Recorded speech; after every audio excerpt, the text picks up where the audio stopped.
Good afternoon. Welcome to the Sedona Forum 2025. We are delighted to host you in this location that was so special to Senator McCain. Senator McCain understood the power of bringing people together in the serenity of Sedona to solve problems. Today, the world faces some of the most complex challenges of our time: threats to democracy at home and abroad, and the erosion of human rights and changing global security. With the theme that we have this year, Wielding America's Preeminent Power, at this forum we will focus on America's economic leadership, technological innovation, military strength, and cultural diplomacy. We will explore how America can effectively use its power to address these global challenges and uphold democratic values in a rapidly changing world. We are proud to have the Washington Post this year serving as our exclusive media partner to help facilitate these important discussions. The McCain Institute is proud to be part of Arizona State University, which under the visionary leadership of Dr. Michael Crow is conducting crucial work to ensure a thriving future for health and humanity. Senator McCain understood the importance of American leadership in creating that future for humanity too.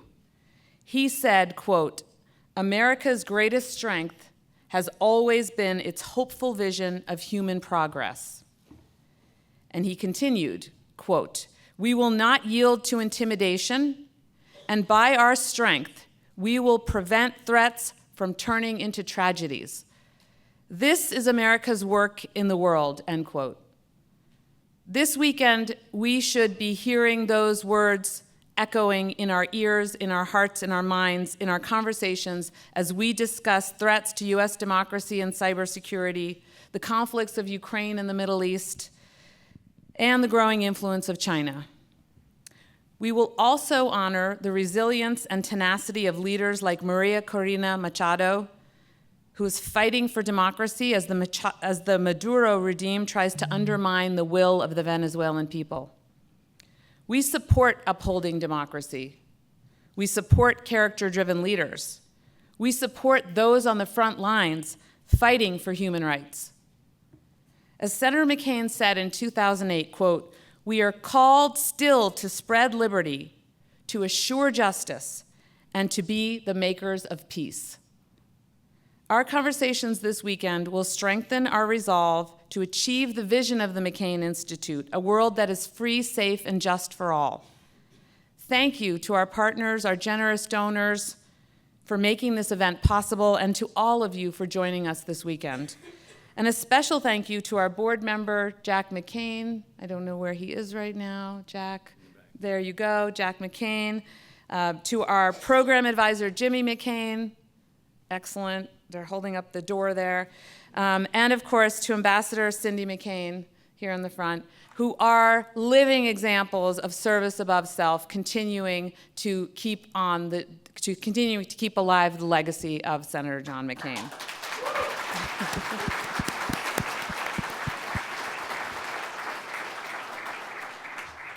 Please follow along on social media using the hashtag Sedona Forum, and it is now my distinct pleasure to welcome Arizona State University's President, Dr. Michael Crow.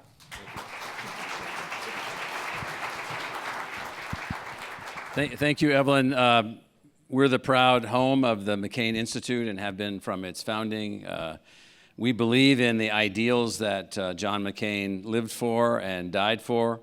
We believe in American exceptionalism. We believe in the notion of hope for the future. We believe that democracy is a special, highly unusual thing that we need to protect and defend and advance on every corner.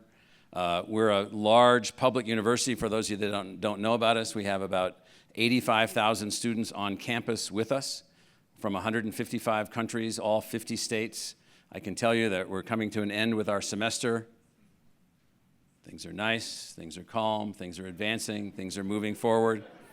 Last year we had a encampment around some of the arguments about the Israeli and Palestinian issues. We were one of the only universities that took the encampment down because we don't permit encampments.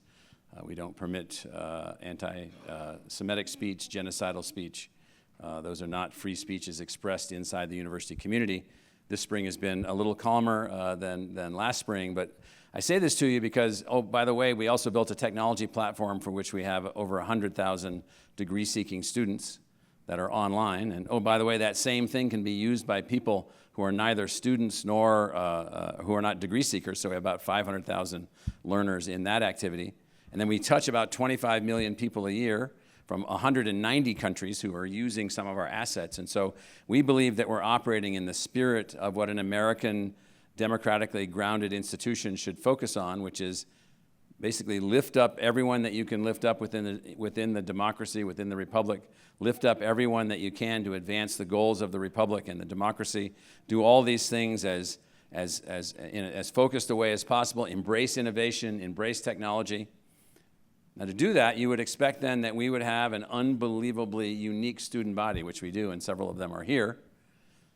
We have hundreds of thousands of users per day between our staff, faculty, and students of artificial intelligence systems. If you're all nervous about that, you ought to get over it. We have it's like the horse is out of the barn and galloping at full speed. We have thousands of faculty that have been trained, thousands of projects that are getting underway, everything you can possibly imagine. And what does that do? That allows for us to have a university which operates on a somewhat different model. We don't have any affirmative action office. We don't have any DEI goals. We don't have any DEI functions. We live in a different model. A public university and a democracy should admit every qualified student, no matter who they are, no matter how much money they have, no matter where they came from, no matter what their family background is. If they're qualified, they're in. And if they're not qualified, and the qualification is steep, we can help them to be qualified. So our response to a lot of the things going on these days is to always just sort of express what we created that becomes in and of itself the criticism. So I'm going to show you our newest charter video for the institution.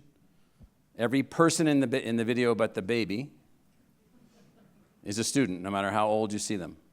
We have kids from kindergarten into their 90s. We have some toddlers also in our digital programs. And every voice on the video is a student. So let's just see the ASU charter video. How would I describe the ASU charter? ASU as an institution is its charter. Everything we say, everything we do, it is a drive to better the lives of those around us. The world is changing at an unbelievable rate. The charter embodies what we need in the future.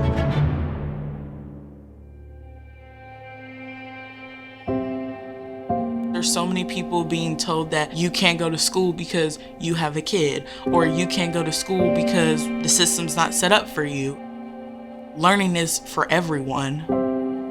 ASU makes it such that everybody has the opportunity to study what they want, to have access to the education that they want. It doesn't matter where you're from, it doesn't matter your personality or your passion. ASU includes everyone. ASU is really putting out that bridge for students who would never expect higher education to be a path for them. ASU's charter defines you by what your own merits are and what your own individual interests are. Being at a university that values that was so important to me. I need to feel part of something greater in my life.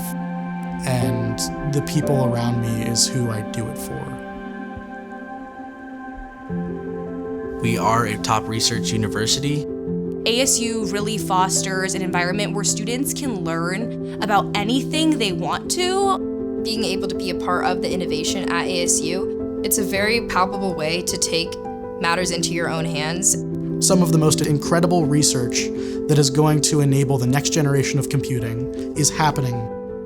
There is no barrier. If you want to do research, you can do it. Being supported by a university that is committed to research makes the possibilities endless for us to solve complex issues, to find out why problems exist, what can we do to change it.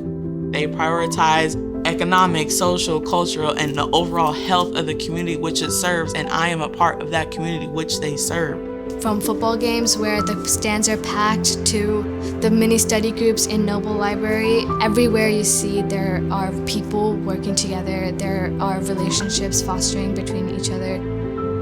There is no other university in this nation that is the economic engine of a singular metro area. It drives job creation, it drives how people are educated to be inside of those jobs. Whatever we're gonna face in the future, we're talking about it now. Sustainability, data, technology. ASU is driving in these spaces across, not only our neighborhoods, but the state, the country, and the world.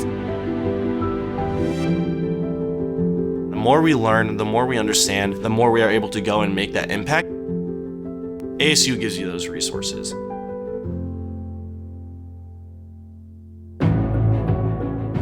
Being at ASU has definitely inspired me to be able to believe that I can do anything. There's no limit to what I can do. As long as I put my mind to it, I know I can accomplish it. I'm excited about the future because the future hasn't seen me yet. Being able to take control of your own life, that's empowering. That makes you whoever you want to be. So, yes?